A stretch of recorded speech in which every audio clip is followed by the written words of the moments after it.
The thing about Baba was he was very open.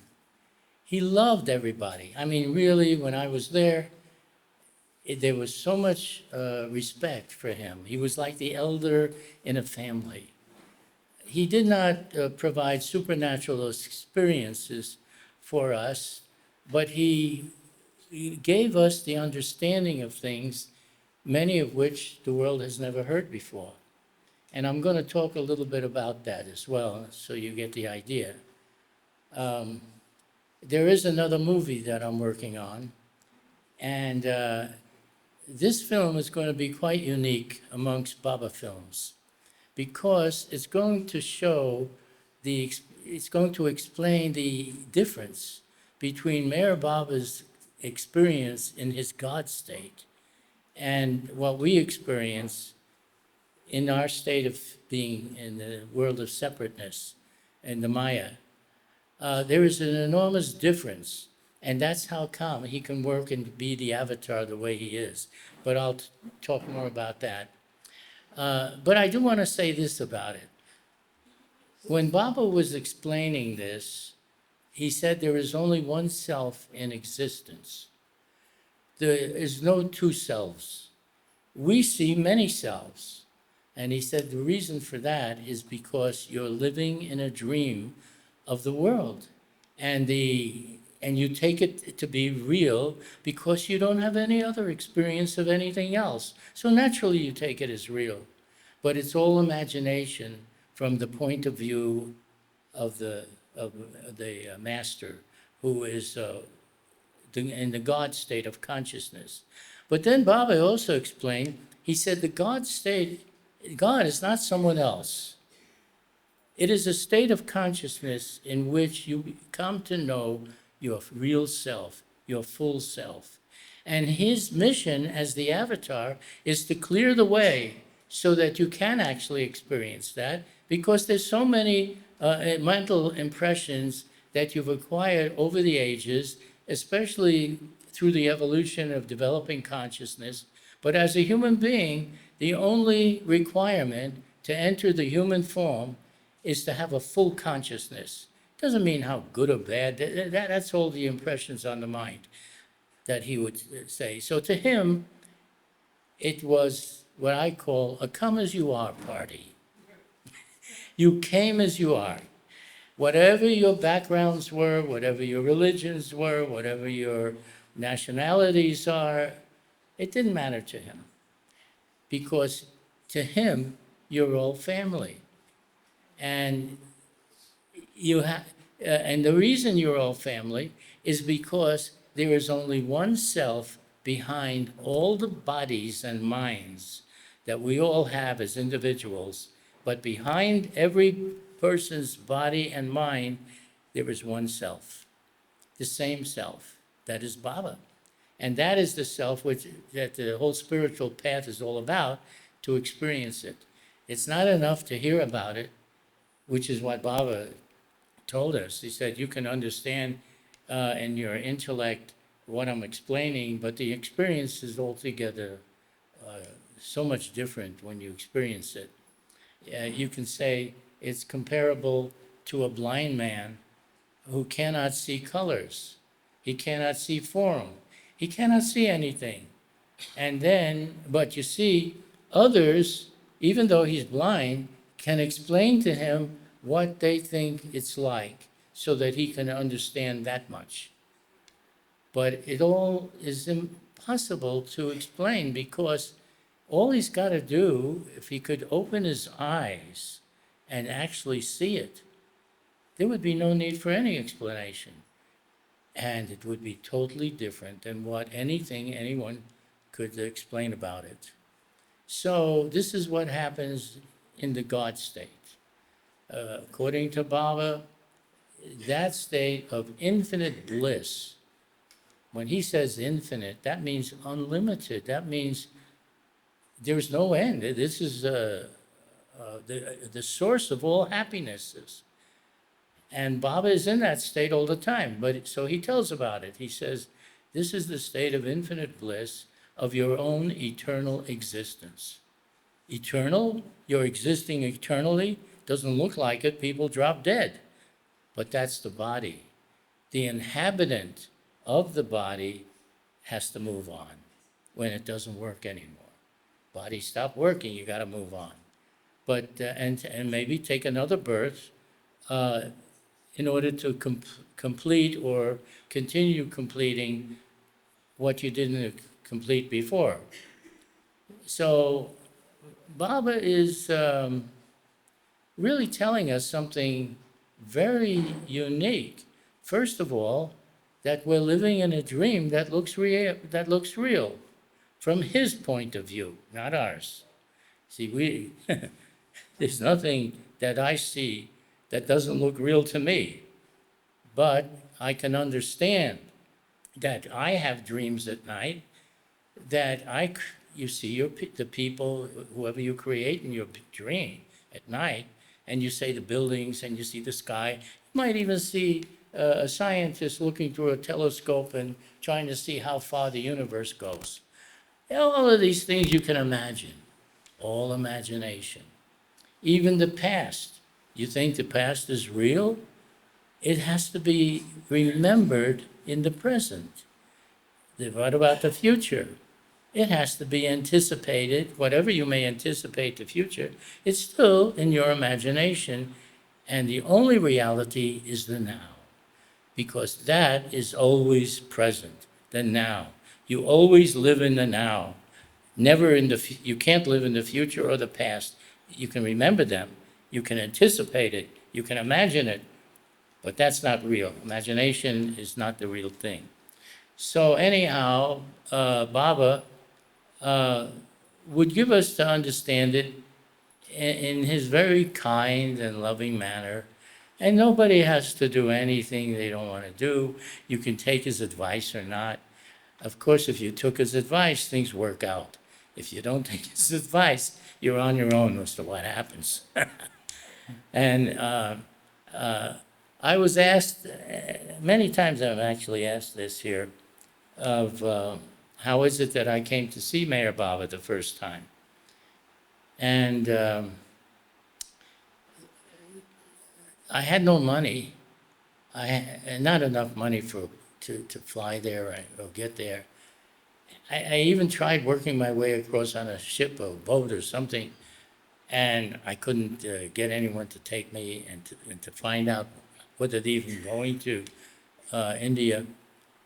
So this was all difficult. I mean, I wanted desperately to see Baba because Mani had written a circular at that time saying that Baba would soon be entering seclusion, during which time he would not receive any visitors and he would not receive any correspondence either, except in an emergency you could send a telegram. So this was due to happen when he enters seclusion. And when I got that, I was really, I was desperate. I wanted to get over there and nothing was working out. And it was 6 months from the time that I started to want to go.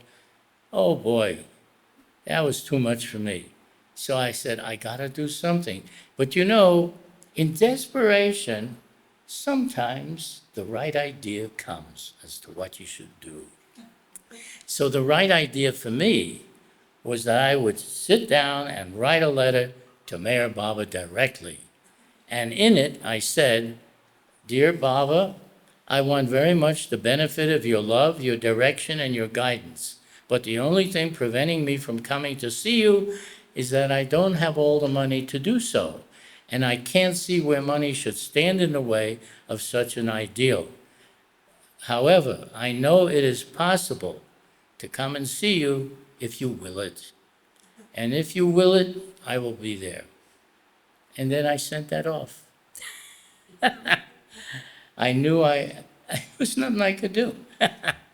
So Baba answered, and he answered right away.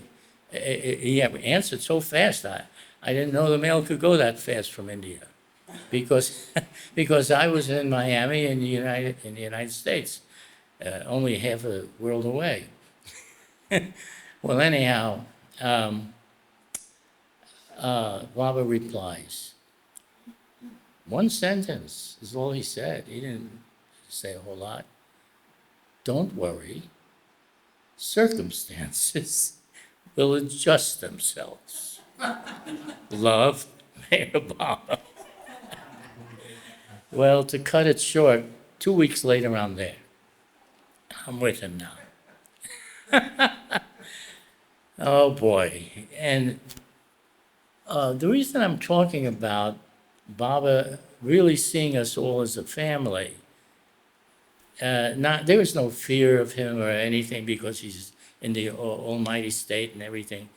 Religions often think that you got to do, if you don't do it right, you're going to go to hell, and if you do it right, you go to heaven. And I don't know. Baba was not like that.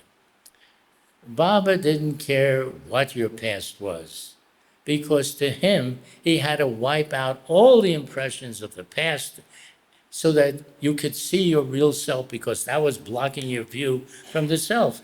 All these impressions, whether they're good ones and you did the worst things to people, I'm just taking an extreme, or you were fighting the most noblest of causes. It was all illusion. It was all imagination. This is the way the mind functions. The framework of the mind creates imagination, and you can imagine anything. So it is said also that if you want anything and you really want it with all your heart and mind, the imagination can be arranged to give you your wish. Oftentimes you get what you want, but then all the other things that come with it is not exactly what you want, but you can't see that part. I walked in to where Baba was inside in this room where there was about 15 people, and he asked me, well, first of all, he came over, he just motioned for me to come over, his arms were out, and he embraced me and gave me a big hug and kissed me on my cheeks, and then he had me sit near him, and he said, how did you come? So I said, it was your will, because 6 months I'm trying, I can't do nothing. As soon as he gave me that message, no became yes. It's nice when it does. Everything was working out excellently, which to me it's like a miracle. But, I once wrote about magic. Is there really such a thing as magic? And what about it? And magic, it can only be magic if you don't know how it's done. Miracles can only be miracles if you don't know how it's done. But the moment you know how it's done, will you call it magic or miracle? Not at all, because in fact, so many things today that we have and we take for granted, cell phones and airplanes and rocket ships and television and all of these things, it used to be miracles to anyone that would say that. They wouldn't even believe you. Today, you just take it for granted, you see. So no matter what miracle is occurring, once you know how it's done, it's not a miracle anymore, because it's something that is really happening in your life. Well, anyhow. So this man in the back of the room where Baba is sitting and I'm there now, he raises his hand and he asks, but how did you get the money? Because he must have been there when my letter came, because Baba would have these letters read out. Could you hear everything, or was that blocking? Okay. Baba would have the letters read out in the morning, and they'd come from all over the world. I couldn't understand a lot of the languages, but the English, of course, I understood that. And he seemed to be able to understand everything, whatever language there was. And later on, recently, I was thinking, how is it possible to understand any and every language? Well, I had an experience with Muhammad the Must when I was present there in India, and he wanted to have, so he kept saying to me, Pani. He wanted Pani. I didn't know what Pani was. So I said to Mohammed, I'm sorry, I don't know what it is. And then he kept saying, but then all of a sudden, he said, water. You see, in perfect English. Well, I saw that in his state, in the mental world, which we don't perceive that, of the desires and the feelings and how they manifest and how they're created and how they're distributed. See, we don't see all that. But we have desires and we have feelings. So we have some understanding of it. Now, Mohammed, when he said that, I thought, how does he know to say that? He's not supposed to know the language. But if you have the intention and you can project it to another person, just the intention of what you want, but really in some way where he was capable of to project it to someone, they will coat that intention into their own language of words and sounds. Because language is just for communication, it's just the sounds. And then you understand it.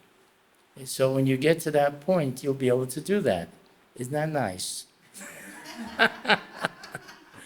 You see, attaining the higher planes, going through all the planes is considered the spiritual path. That's the spiritual path. When they talk, you have to go on the spiritual path. It is not having to do religious rites and rituals and ceremonies and traditions to be followed. That is not the spiritual path.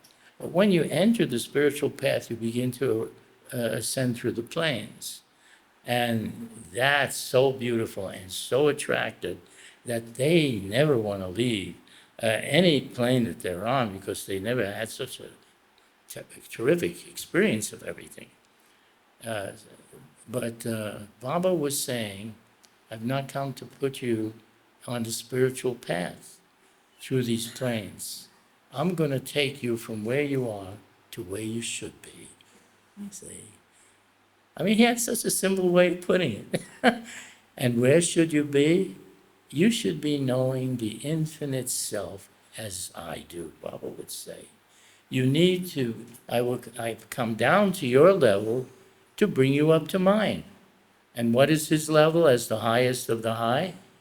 Well, it's the highest experience of infinite power, infinite knowledge, infinite existence, unlimited everything. There are no barriers, there's no difficulties, because you are seeing yourself as one with the Creator and you like the Creator. You see, you think that Jesus and Buddha and Krishna and Mohammed, Baba would explain, it was all the same one coming again and again because there is no one else. There is no one else out there. He's the only one. And when he comes as these people. But then when you realize God, as they all have the realization of being the one self, then you'll see yourself as the one self too. You won't see that they're different. They're all the same one self manifesting in different ways. Well, anyhow, if you can understand all that, you're good. Now, just back to being in the room with Baba, I can tell you that there was a man in the back that asked, but how did you come? And he was, he must have heard I don't know how he came to know that. But anyhow, he asked that question. And I thought right away, I said, he doesn't understand. It could have been done in one of 1,000 ways. You're dealing with the avatar. You're not dealing with just an ordinary person here. He can do whatever he wants, as what he sees is fit for the world and for each individual. So I'm thinking this. Then Baba, he goes like this. That's not important. The way he said it is how he came. See? And and I forgot to tell you, Baba had me stand up after I said, I'm here because it is your will. Then he had me stand up and repeat it to the group. And that's when this man raised his hand afterwards. See, that's the way that's the events that transpired at that time. If anyone has a question, go ahead. What year was that? In 1960. That was my first time visiting Baba. And he told me in a letter that I could come for 1 hour only.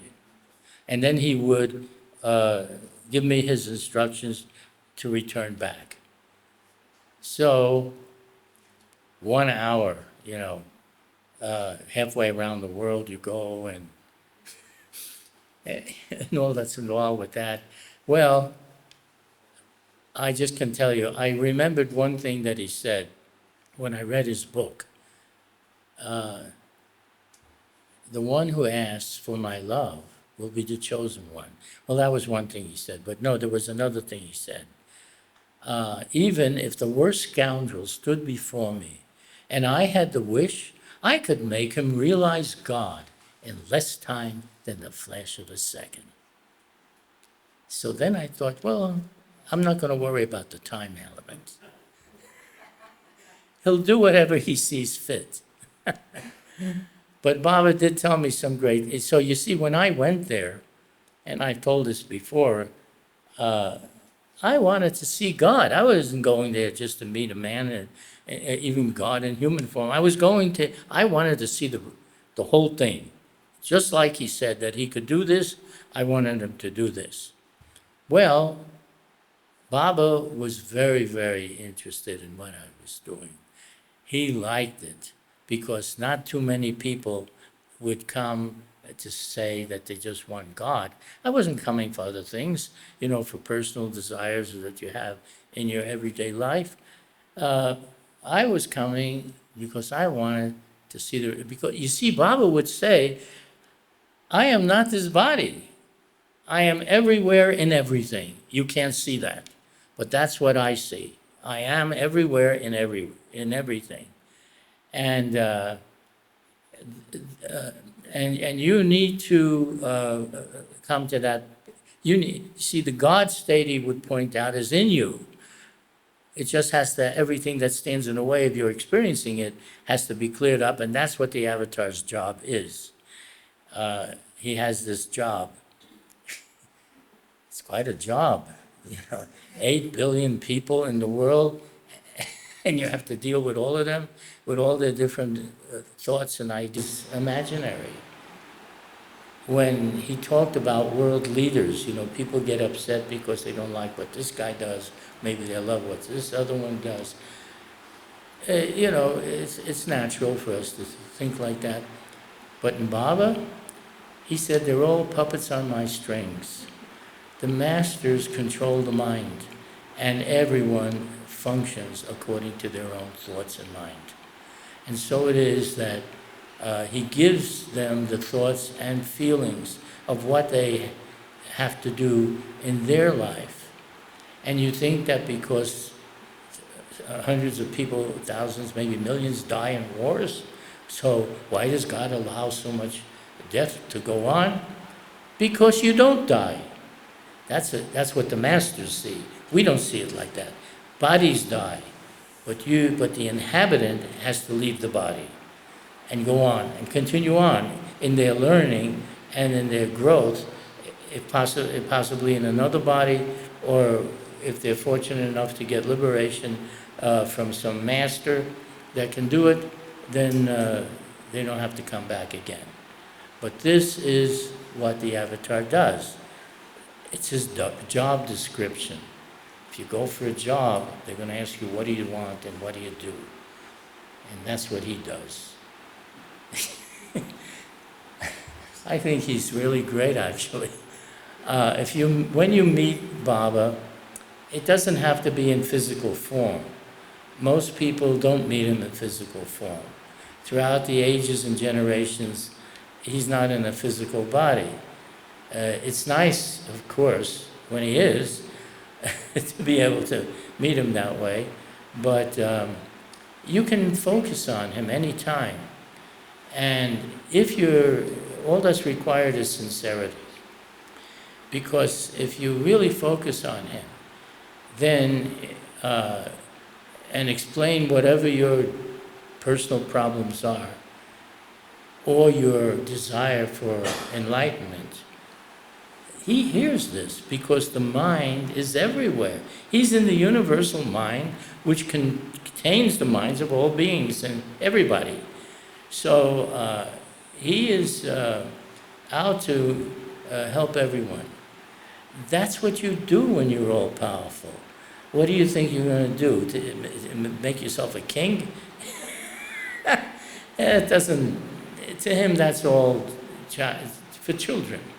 To fulfill the desires of having money or having anything, that you may desire of the world. But I didn't come for that. I came for him to show me the real thing. Because Baba kept saying, I'm not this body. You have to see me as I really am. And I said, good, I would like to see that. I was a bit bold in those days. Probably still am. I don't know about that. But you have to be truthful and honest with yourself. But I don't know if I said this, but when you're with Baba and all these people would come, it's a come as you are party. He loves it. Here at the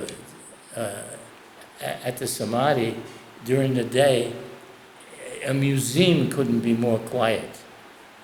It was not like that around Baba. It was always full of activity and joyfulness. And Baba loved entertainment and jokes, and he liked music, and they'd sing all kinds of songs. I mean, there was a lot of things that human beings do every day, and Baba just loved the whole thing.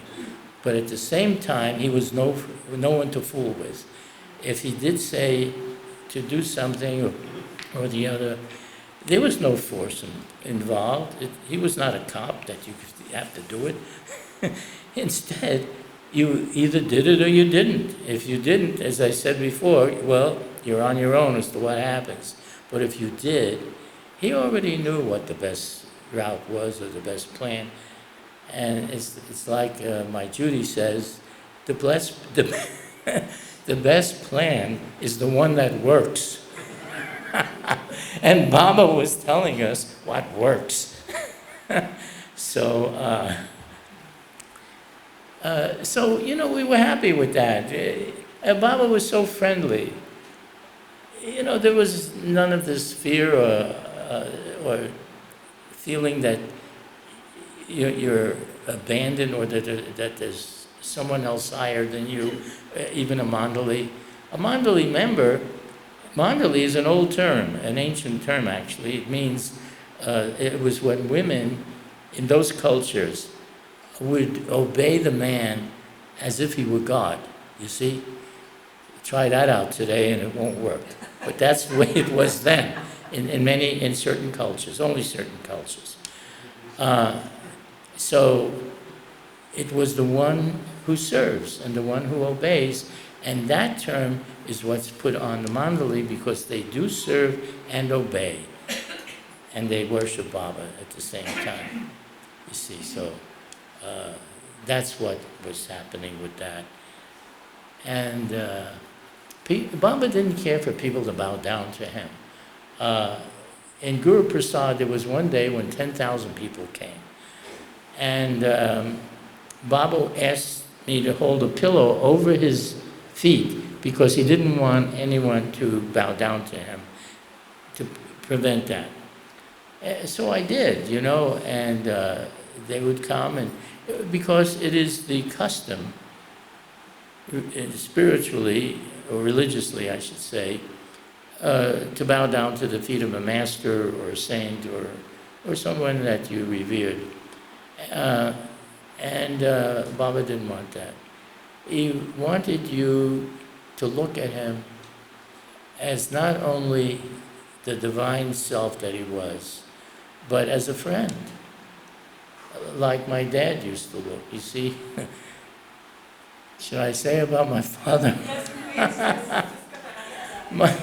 yes. My dad started off when I see something was happening. For 3 years, I was feeling that I was being guided, and I was being guided.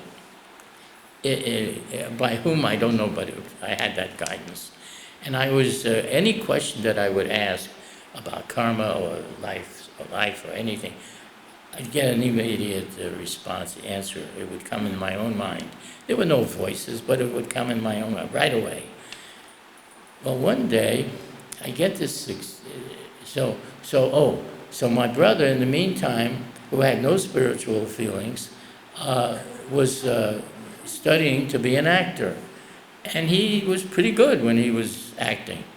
But, so he told me he went to the library to get a book about acting, to further his acting career. Instead, he sees this book called Listen Humanity. Listen Humanity. Wow, what a name for a book, A Whole Humanity. What has this author got to say that is to be for the whole everybody? So he picked it out, and of course that was the book where Don Stevens spent 3 weeks with Baba, and all these groups were coming each week, and they would be living with Baba for those 3 weeks, each week a new group. And he recorded the things that Baba told them, all to them. I don't know who read the book, but if you did, then you know that this is really quite amazing. And when Baba, so now he calls me after he reads that book. He calls me because I was in Miami, he was in New York. And he tells me that he's read a book about a master who lives in India. He says he's God. And he thinks that because I'm interested in spiritual things, I'll be wanting to know about this. And I'm listening to him. I have no interest at all in this, because I already feel I'm being inwardly guided, you see. So this was now not something that I thought I would want. Until in this guidance, after he told me this, the thing came that I should go to New York because I would gain a communication with God.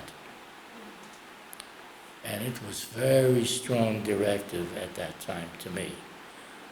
Well, I didn't know what was going to happen or anything. So in the meantime, I'm with my family, and I have a job with my dad in his real estate business. And then also there was all of my friends and everyone. So my father, who's really quite sharp, in spite of his ability to be obnoxious, but he is sharp. And so he says, so I told him I plan to go to New York in a couple of weeks. So he says, why do you want to go to New York? And then I said, well, there's things that I think I want to do that I have to do there. I didn't want to tell him because I knew what he would think, you see. I'm not psychic, but this was no problem figuring it out. But he keeps asking, and to the point too.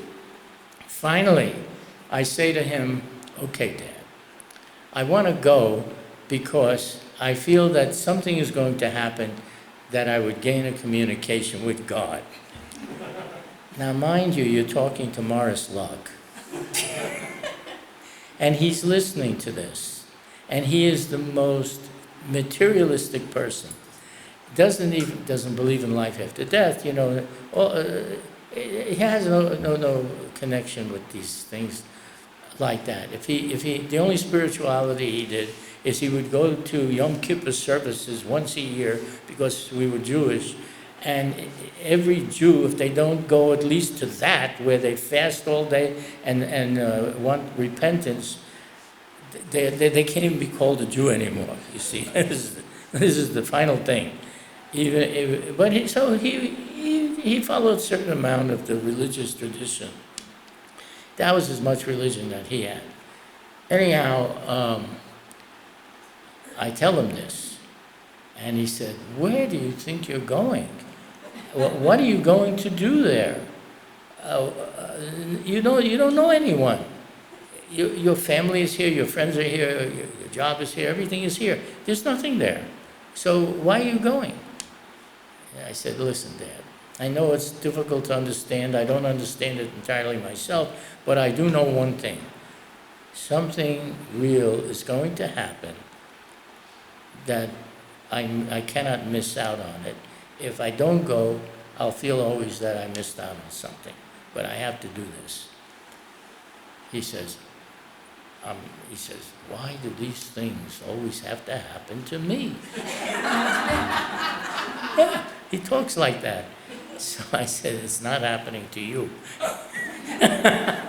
That's happening to me." So then he says, "I'm not going to say anything more. If I say anything else, you're going to want to object and rebel and go, and you'll just want to do it just to rebel. I say nothing now anymore about this." So I was relieved he wasn't going to bother me about it. And so I did leave in a couple of weeks. I'm in New York, and for 4 days I'm doing this meditation that was always very successful for me in this here hotel, which I rented a room in. It was, I can't say it was a rundown hotel, but it was, it was a poor hotel, kind of. I had no money. I only went with $70. Oh, brother, try going to New York with $70 and see what happens. But just the same, that was it. 4 days now, I'm doing the meditation, waiting for my next direction or instruction. Nothing happens. 4 days of complete nothing coming from anywhere else. Well, next door, there was a church, and there was a priest in the church that my brother told me about. He said when he was in New York. And he said, "You ought to go and talk to him also. Tell him whatever you want." And so I thought, well, nothing's happening right now. I'll go over there. And I talked to the priest. His name was John Dam. I'll never forget that one. John Dam for a priest name? I thought that this is the strangest thing I ever heard. He should at least change his name, maybe to fit in with this profession. But okay. And so I talked with him, and he was very nice man. And he says to me, and he says that he does paintings that one day the world will hear about, but not yet. So I thought, well, that's smart, thinking of the future. But then he says, after I tell him why I'm here, because he asked me that too, and I said, "Look, I'm here because I think I can get closer to God." And he said, "Read this book of Yogananda, the autobiography of a yogi. He served the master, and you will learn a lot about the experiences of the path." So he gave me to understand things. And I'm sort of paraphrasing things, but nevertheless, that was what it was. And I had no intention. I said, here I am. I'm out to find God, and now I'm talking to a priest who is not even my own religion. And he's telling me about a yogi that's not his religion. And where is God in all of this? So I thought, oh, well, I'll go to the library, I'll read it there. And I did. And then I read that book, and it was really quite fascinating.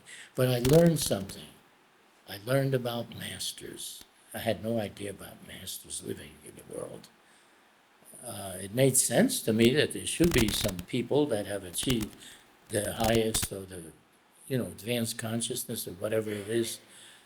But I didn't know anyone like that. But just the same, I read the book, and as I'm reading it, I'm now remembering what my brother Edward was telling me. He said that, let me see, he said about the book about Mayor Baba.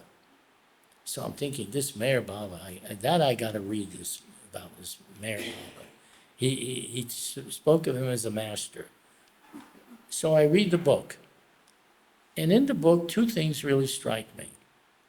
His tremendous love, in which he would bow down and wash the feet of the poorest of the poor, and while at the same time declaring himself as the God in human form. This was the most humble act that you can possibly imagine. And yet, at the same time, he was who he was. And who he is where, he is. But so he explained that the reason why he does this, it's because this is a model that he wants to project for all the benefit of humanity in time to come. The lepers and the others that came, that he would bow down to, he said, these diseases will be now eliminated. And because you see, Baba is not a prophet. He's not one that predicts the future. He makes the future. So naturally, he knows everything. You make the future, you're going to know it all. But a prophet tries to predict what the future may hold, which is quite different and isn't always correct at all. But anyhow, so Baba was doing that. That was the first thing that impressed me. His tremendous love. Wow. Love will get you every time. You can't beat love. Love is good.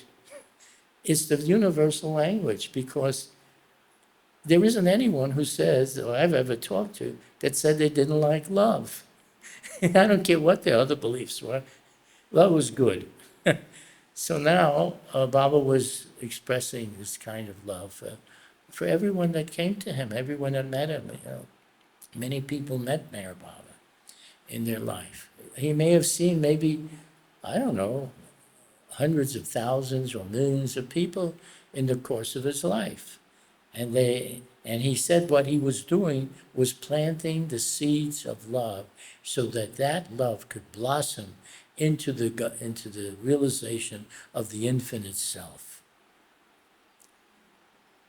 which then you reach the end of the spiritual path, which is the God state. You see, you're not in the mind, you're now, I should point out this, to attain God realization, when you're living in a dream, what he says is a dream, you don't see it as a dream until he wakes you up.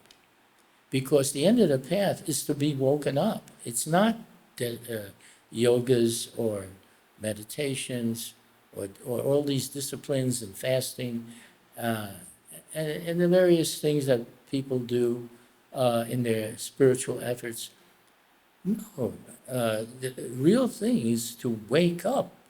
But you can't just step out of such a dream or illusion and wake yourself up. You can't do that.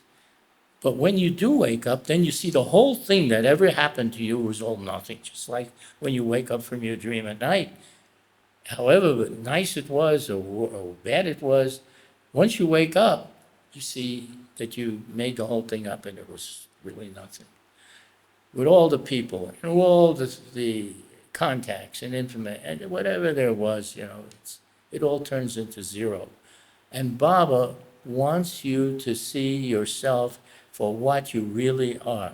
And that is the terminus of the spiritual path. It's all about you. You see? Baba can, like we were saying earlier, in everyday life, Baba inspires people. So you can say it this way. He inspires you what to say, but you have to say it. See, there it is. He can inspire you what to do, but you have to do it because it's all for your own growth and learning and development. That's the way it's always been that way. You think this is something new? There's nothing new about it. It's ancient. It's from the time immemorial. Every time the Avatar came in all the recorded history and way before that, because the Earth is really billions of years old. Who knows what went on all that time, and it will continue for some billions of years. And so Baba explained that when the Earth no longer is suitable for habitation, another planet is set up to continue life as it progresses there. It's all so simple, it's a great plan. I couldn't think of a better one myself, I just think of plans. But you don't know this until he tells you everything. For instance, why is there such a huge population in the world today? Like never before in all the history of humanity, there was never billions of people living. And Baba said it's because there are many souls on distant planets and worlds that want to come to the earth to take advantage of the avatar's push and advent. They come for that, and that's why they get born. But the trouble is they can't remember anything. It's not a trouble, actually, but it is the fact. You come in and you get born with a brand new brain, which nothing is written on it. The only thing you can have is intuitions or feelings about doing things. But then it gives you the opportunity to start fresh and to continue your development from a fresh start, regardless of anything you may have done in the past or any connections that you may have had. And then you start, if you could remember it all, you're not developed enough to be unemotional about people that you had met before, and then you're not there with them. All of this is like an old system. You're an inhabitant of the body. You inhabit a machine, a biological machine. If you ever see the pictures of what your internal organs and everything is functioning and everything has to have a part to play, and you have a heart and you have blood vessels and you got all the things. I mean, you couldn't make a better machine. And you inhabit that because you have to learn the lessons that he wants you to have in order to, with your full consciousness, you see, you have one thing, you have a full consciousness, is to be able to see the true nature of the infinite self, which again, I'll repeat, is very nice. You're going to like it when you see it, there's no one that's ever come back to say they didn't like it. Have you found anybody that ever came back to say, oh, I experienced God and I don't like it? No. And they want more yet. Well, Baba prepares people to become a seeker. You just don't become a seeker. In my case, he said I was sent to him by another master. He told me that one day in a sort of offhanded manner. There was nothing particular why he said it. He just happened to mention it. And in my mind, you try to give reason to things. I thought that what he was doing was looking into my history because he can see the whole thing. And so he saw that I was with somebody that was a highly advanced soul. I don't know if he's God, realized it or not, but he sent me on to the Avatar because I was not able to attain enlightenment at that particular time, and maybe even that particular master was not a fully God-realized person. So I have no idea about any of that. But I do know that you have connections in the past. And many of these connections boost you on. They help you.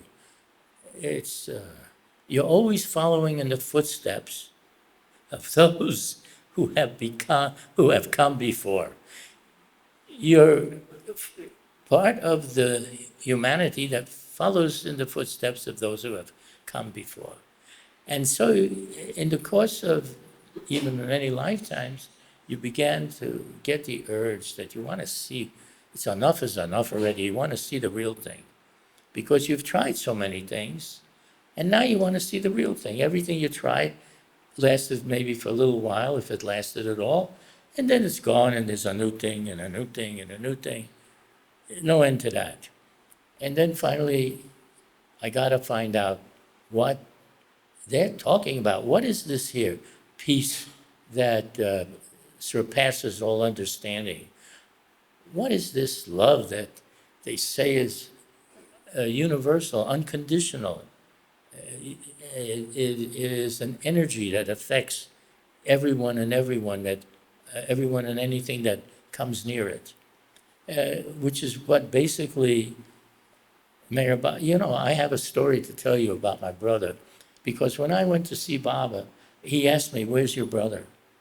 That was Edward. And Edward was in Miami, and he couldn't go because, well, I get into this whole story, but my father tried to stop us and with the police and everything. And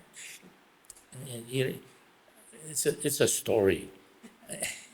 Anyhow, he's trying to stop us. And Edward decided to go back with him, but my father said, "I'm not financing 2 expeditions. One is enough, you can go, because you were working with me and he wasn't." Crazy stuff. But anyhow, I asked Edward, I said, "Man, listen, Baba did say we should both come together. So I'm not going to go anywhere, and we just stay here in New York and work it out somehow." But he said no, he had to go back with our dad, and he just wanted to do, he said, "You go and you prepare a place for me or whatever you do, and, and I'll come later." I said, "Well, if you decided that you're not going to go, then I will go. Otherwise," I say, "we go together." Well, anyhow, it worked out that I left. Now, the part I'm getting to is that Baba asked, "Where is Edward?" And I told Baba, I said, "Well, there were difficulties in the family, and my dad objected to everything, and anyhow, I shortened the story. Baba already knew this, so he said, "All right, you send Edward a telegram, and you tell him that I will be with him, as you are with me." He told him that. Now, I'm going to skip over what happened over those 2 weeks and just tell you what happened when I came back and talked to Edward. So I came back, I arrived, and I said, "Well, how things have been?" And he tells me, he says, "I want to tell you, I like to go and sit on the beach wall where Miami Beach is, and just sit on the wall. And these kids would come up to me, these children, and they would just hug me, hold me like that. They never did that before. And he was just being really loved, I suppose you could say, by the children, by their action. And then he said, I walk in the street and people turn around and they look at me. And they just, when I'm walking, I don't know the people, but they do that.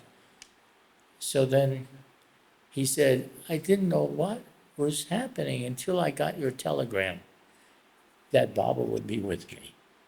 So Baba put himself with Edward. And that's what would happen when Baba would walk in the street. You see, people would turn around and they would be, impressed, someone special, or whatever whatever feelings they had. And people loved to stay with Baba. I wanted to stay with him. I didn't want to return back. But Baba told me, he said, now you have to leave. First he asked me, if I ask you to go, would you go? Well, what am I going to say? No? So I said, yes, if that's what you want. And then Baba said, you leave and you go back and you tell others of what you experienced here. So Edward, then he motioned for me to come over to him and he gave me a big hug and embrace. And then I stepped back to go. And that's when I had told this before to others, but that's when I felt this incredible energy, that it was a life force energy of some form. And when I stepped back, I couldn't even keep my hands still. It, it was making me very restless, and it lasted until the next day. And then it subsided, went away. But there was that, and I felt it wasn't like electricity or that kind of energy. It was, all I can say, a life force energy. It was very powerful and very unexpected as well.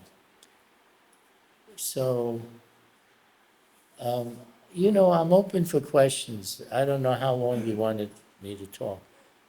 Yeah, Edward, you said, Edward, Irwin. we known each other since 1970. You were at the point when you came to India thinking that you were going to be with Baba for just 1 hour. Yeah, And then Baba told you, you be with me. And he took you everywhere in his car and throughout the city and all that shebang. Please tell us about it, sir. I like the way he puts it, it's really good. You should be, come on over here, you should be giving the talk, for God's sakes. All right, sit there, I'll tell it.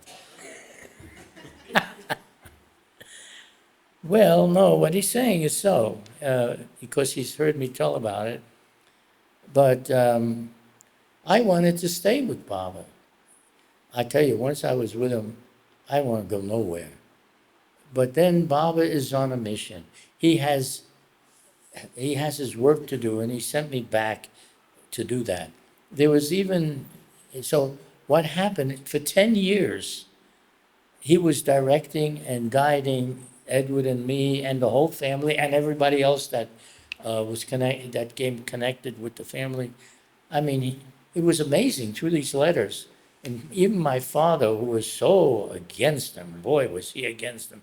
He said the worst things about him, and then he would write to Baba how he's just nothing but trying to get money and everything else out of his people. I mean, he made a case for himself, and he was telling him that these two sons of mine, they're just thieves and they robbers, and they're not the kind of disciples that you would want.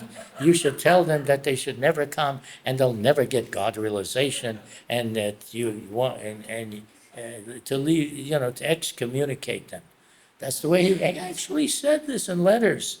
He was writing to it like that. So how did Baba answer? Baba answers him,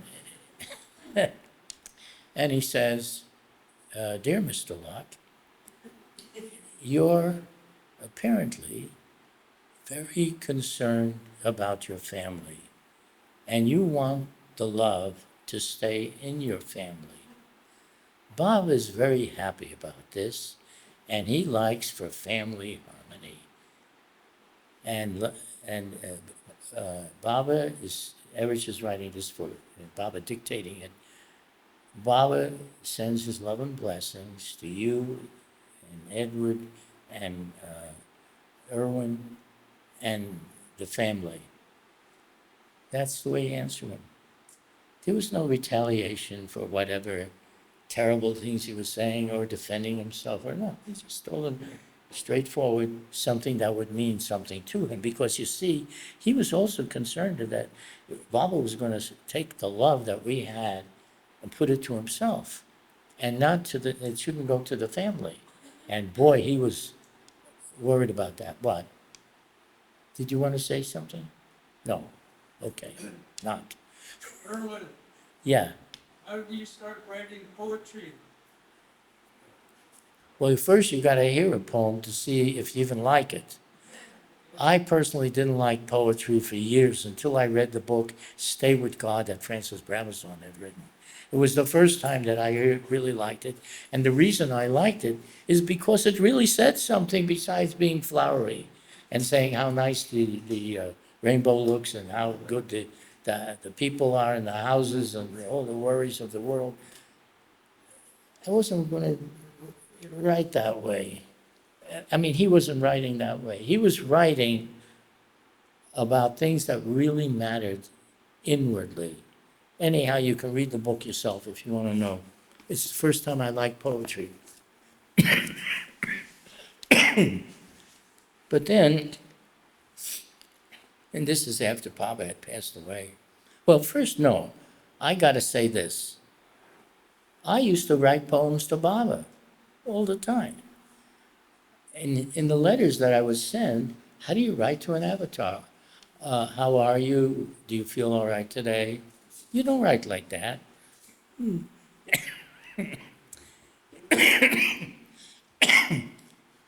Excuse me. This is what happens when you just come out of a hospital.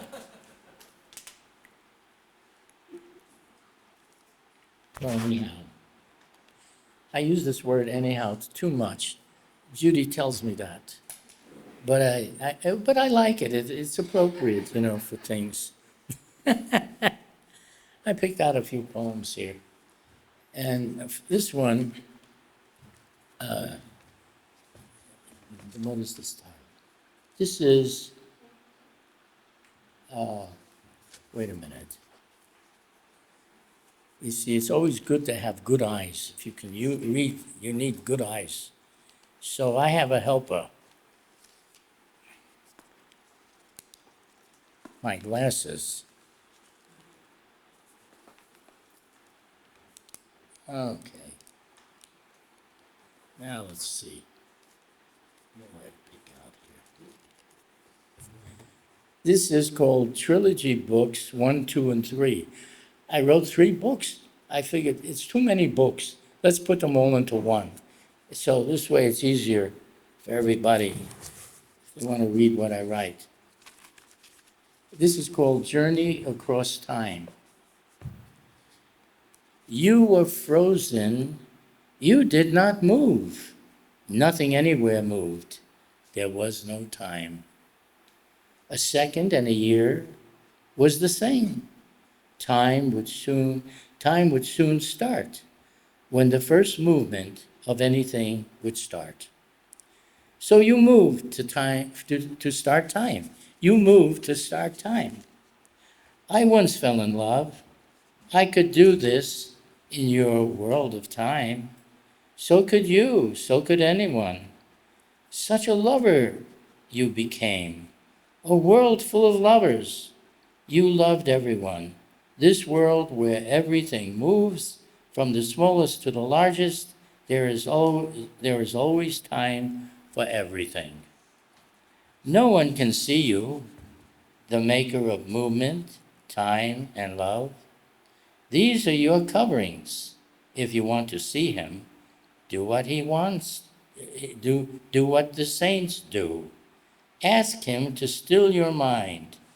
Do the impossible and bring it to a stop. Like magic, he appears, your own unlimited existence, the great lover behind the veil. Someday, when I get old and gray, you may show yourself when you bring to a stop all you started, when there is no more time left to keep us separate. That was that.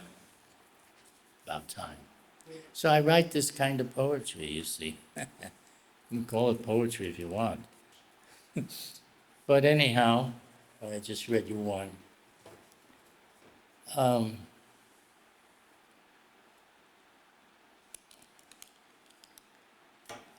You want to ask a question? Can you describe how you felt when you first met Baba? Okay, that's fair question. Oh, sorry, I'm gonna say it so the camera can hear. Can you explain, or can you describe, is there any way to describe how you felt the first time you met Bob in person? Okay, I can talk about that. Huh? Well, you asked me how I felt. I felt like a long lost son that had one day come home. When Baba greeted me so warmly and affectionately, it was like I always knew him. Uh, I had just been away for a while, maybe a long while, because it takes time to uh, be knocking around the universe for ages to realize what you need to know. And eventually to realize that what you need to know is the fullness of your complete self and not just a fraction of it as we experience today. So my feeling was I liked him right away and he liked me. We got along just fine. And he is so friendly, there's there was like the elder in the family. You could go to him. And then on his own, he would just say the various things that he wanted everybody to know. In the meantime, you could entertain him. He liked entertainment. Sometimes he would be joking around himself, and he would say that he would ask maybe some lady that was in the near him, and he would say, "Why don't you dance for me?" And for everybody sitting there, she says, "Oh, Baba, I can't dance." He says, "No, I'm the only one here. They don't worry about anybody else. I'm just the only one here. You go dance for me." And she would do the most funniest dance, you can imagine. So everybody would be laughing, and Baba would chuckle, and then she would get the sense of the fun of it. And just an example of one thing that he liked. He also liked he would play cards. I played cards with Baba and the group that was there. So we were all like in a circle, and someone would hand each of us a card, and then one card down and one card up. So they would look at their card, and all of a sudden there would be a shout. Every other person, and it was every other person, would shout because they had won, and all the others were losers. And now, if you were a loser, you had to rub your nose on the carpet. And then Baba said, "It's really the losers who are winning because they're rubbing away their sanskaras and their bindings in front of me." He can make things like that possible, and at the same time, you can have fun. Everybody was having fun because you could be a loser and a winner many, many times. The game would keep going on over and over again. Now, Baba, the way he played it, because he's also part of the game, after the cards were given to each person, Baba would point to someone, "What do you got?" And then he had a good hand, you see. So Baba would say, "Give me that hand. And here, take this." His bad hand. So Baba always won, you see. But he cheated in front of everybody. It was not like he's doing things behind your back. And it was just part of the fun. Baba liked music a lot. Madhusudan was someone that would sing ghazals for Baba. And when I was there, he was singing these ghazals. And Baba was very animated when he would sing because these ghazals are love songs to God. That's what the basis of a ghazal is. And they're sung in India. But Baba would express the divine self loving to hear this because Baba liked you to express your love. Sometimes he would ask, "Do you love me?" A person would say, "Baba, you know I love you." And he said, "But I like to hear it from you." like that. You see, you have to be a part of whatever it is. And Baba was not exclusive. Uh, when he did things, it usually carried over to many, many people. I'll give you an example. In the Bible, it states that when the Messiah comes or Jesus comes or whatever, he'll come down through the clouds and he will be there to enlighten the world. So, did Baba come through the clouds? He came in a plane. Does that count? And now he's made it so everybody can come through the clouds. And he's not exclusive. He it's everybody. Then, look, some of this is my own view too. But I'm telling you what I think also. And then it is prophesied that he would, let me see, what was that? There was another thing that I'll come to that later after I think of what it is again. Things slip my mind these days, you know. I'm only 87. You know, I'm just a kid in his world, but I'm an old man here. Although I don't feel 87, I must tell you, I feel pretty good. Uh, the whole time I was in the hospital, which was for 5 days, I was feeling great. And then they tell me when I came in, they said, you have pneumonia, so you got to be treated. I had no symptoms, no nothing. I was all right. So they gave me antibiotics and all that. This was great. And I'm still here to tell the story. That's right, you know. I asked them, well, how old do you think I am? You know, sometimes they say, oh, well, you must be maybe in your 60s, early 60s. I said, look, when I'm 300 years old, and you can phone and you're 60 now yourself, you'll only be 40 years younger than me. You'll be 260 years old, and I'll be 300. And there's not that much of a difference. Anyhow, that's what I tell people. Sometimes that is true. You can cut this part out if you want.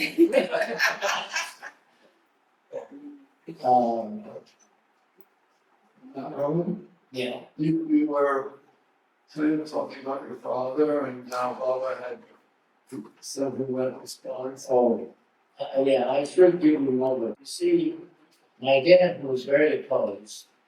He was giving these letters. He would write about the worst letters I ever heard. And condemning his two sons that they were not worthy of doing anything with be with him.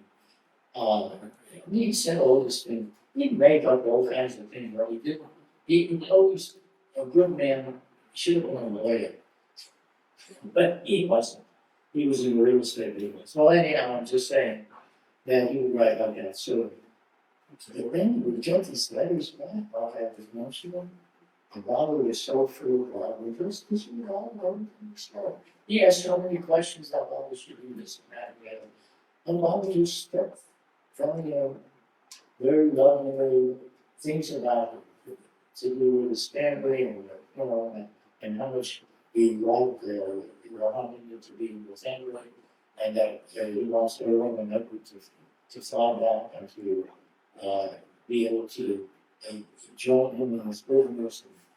Oh boy, after a while, I'm talking a while being 2 years, he said, he says, I can ask him, if he was telling me that Baba, Baba's letters, he likes his letters. And then I asked him, so he was telling me about his friends, You see, my dad was very, very critical. He would find fault with anybody and anything. That's how he was. And he would be very outspoken about it. He didn't care who heard about it. The time they were faced, he didn't like something. We can be sure he would tell you that. Anyhow, this is what happened. When, when Bala was,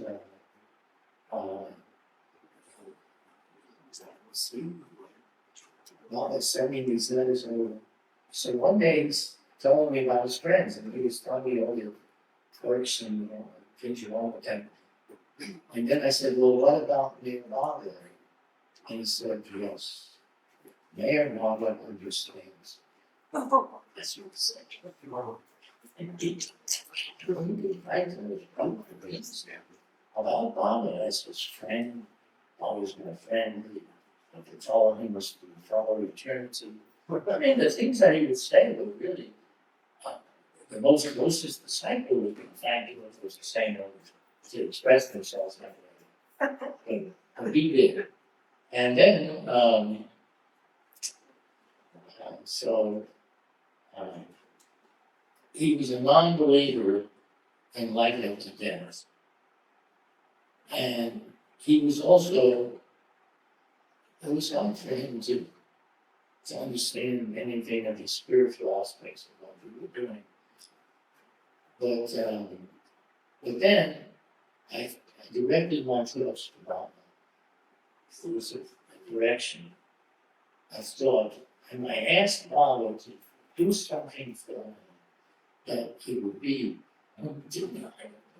He could not deny it. But he needed to have something because he was so stuck in his own views.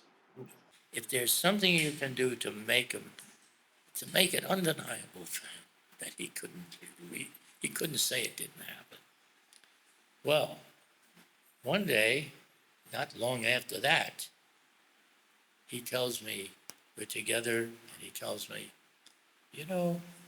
something happened. Something happened, and I know that it happened because I'm a realist. And I must tell you that it definitely happened. And he goes on about it happened, but what happened? You see, that part is left out. But he keeps telling me something really happened that I just know it is true because I'm a realist. I know what I see and I know what I know, and that happened. So I said, look, Dad, I've heard many stories about people having experiences. We have music to this? So anyhow, then he says to me, he says, listen, I'm not going to tell you because you'll never believe it. And there's no point to tell you. And he keeps going on about it. I won't believe it. Every time I mention it, look, I've heard many stories about people's experiences and what I have no reason to disbelieve any of them. They said it happened and it's okay. So if you want to tell me what happened, go ahead. I'd just like to know that now that you mentioned it. So finally he says, all right. After some time of refusing to say a word about it, he says, all right. And he says, this is what happened. I was sitting in my chair at home, and then all of a sudden, I feel a presence in the room because I'm reading the paper, and I put the paper down, and there's Baba standing there.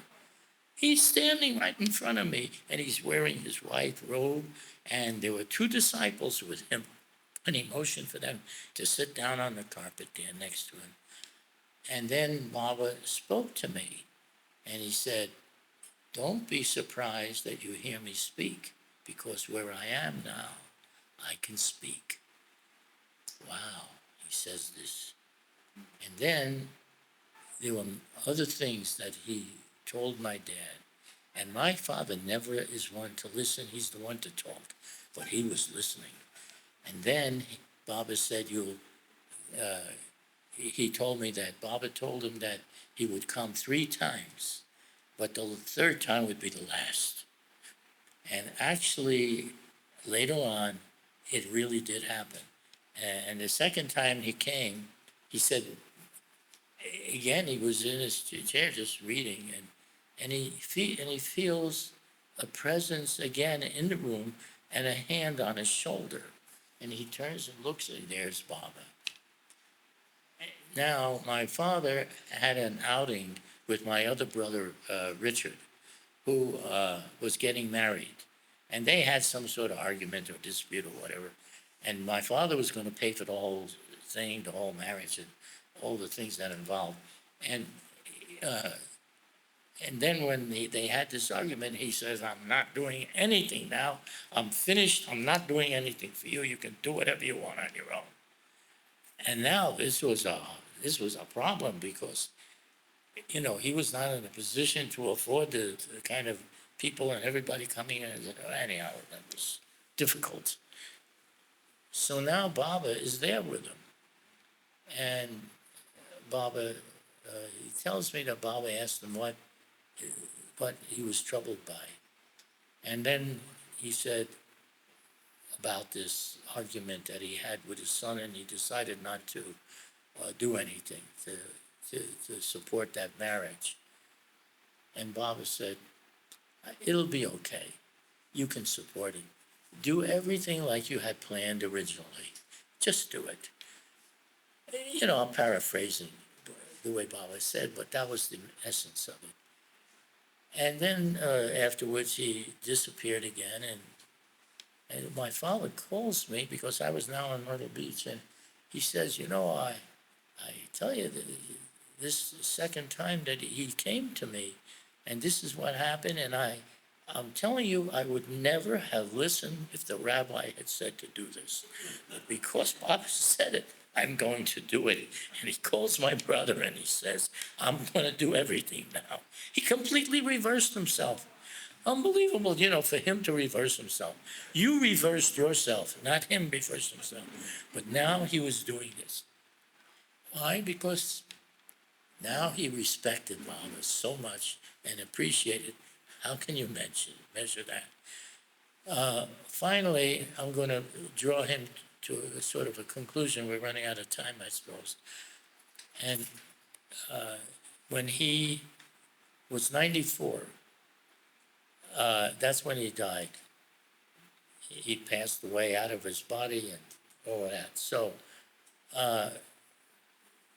but before that, maybe a year or two before it, I asked him, "Well, what do you think of Baba now? Do you think he's God, or what do you think?" And he said, "Now I am one of you." That was his reply. "Now I am one of you," was his reply. See, can you believe it from that? What?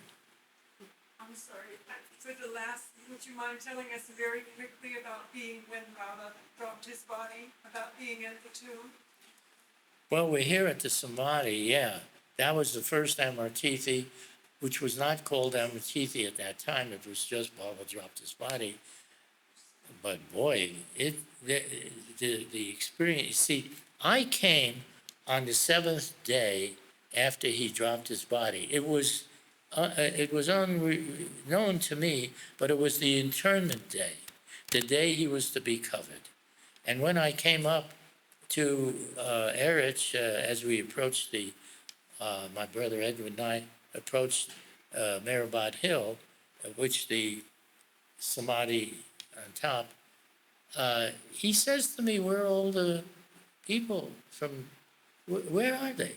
Because they were all told that they shouldn't come because it would be too much work for the mandali.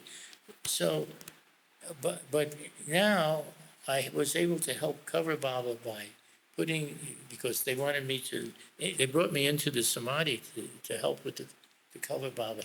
Hey, there were lines of people, I mean, really hundreds of people coming for that darshan. So I told Erich basically what happened, that they wouldn't allow, what they weren't telling everybody what to not to come, because it'd be too much work for the mandali. So I'm looking around, I see all these people, hundreds and hundreds of people, maybe thousands coming, and more coming all the time. And Erich is looking at them, like, "What, too much for us?" Look at what's that. Look at all the people. He didn't say, look, but that's what his intention was.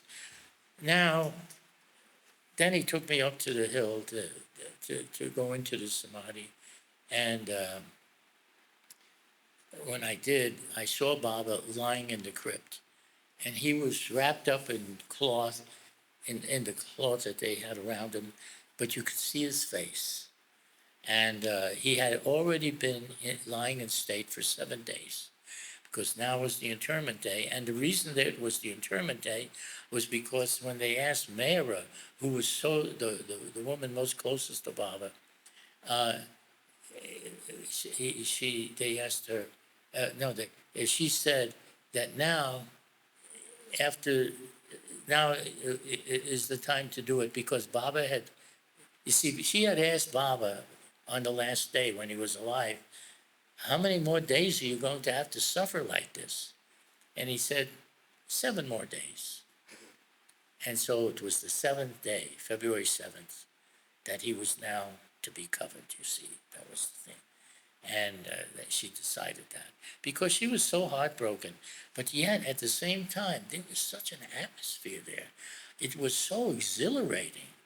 There was a great energy in the air. I mean, it was just exhilarating. Anybody that was there couldn't help but feel it. But in Mara's case, because she had been grieving, because she was so personally close to him, and she didn't want to even live without him. But then, anyhow, she did live without him. And for 20 years before she passed away, she would tell all these glorious stories to whoever came about what happened when she was with Bob and the things that he would say, and when they were having tea together, and how she would brush his hair back, and all the intimate things that couples might do. And Baba loved her very much, and she loved Baba very much. Baba went so far as to say she was the purest amongst women that had been living in the world.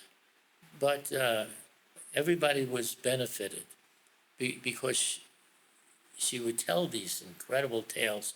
And now when I went there in 1961, I filmed her telling these stories. And it was the first time that she was ever filmed with it, because it was only a year after Baba dropped his body that I was there.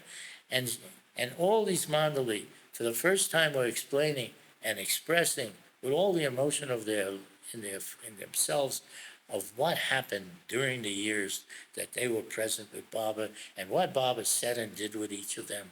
Oh boy, it's something for the world to see, because they were films. You see, it was all filmed. It's like that. Did I answer your question? Thank you so much. I don't know. Yes. I think it's after 6 now. We could go on for hours. No, we're done. Does anybody have a really desperate, pressing question? Otherwise, we just say thank you so very, very much.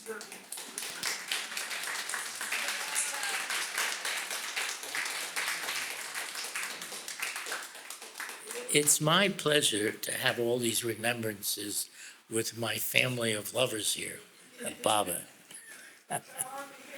Meherabad.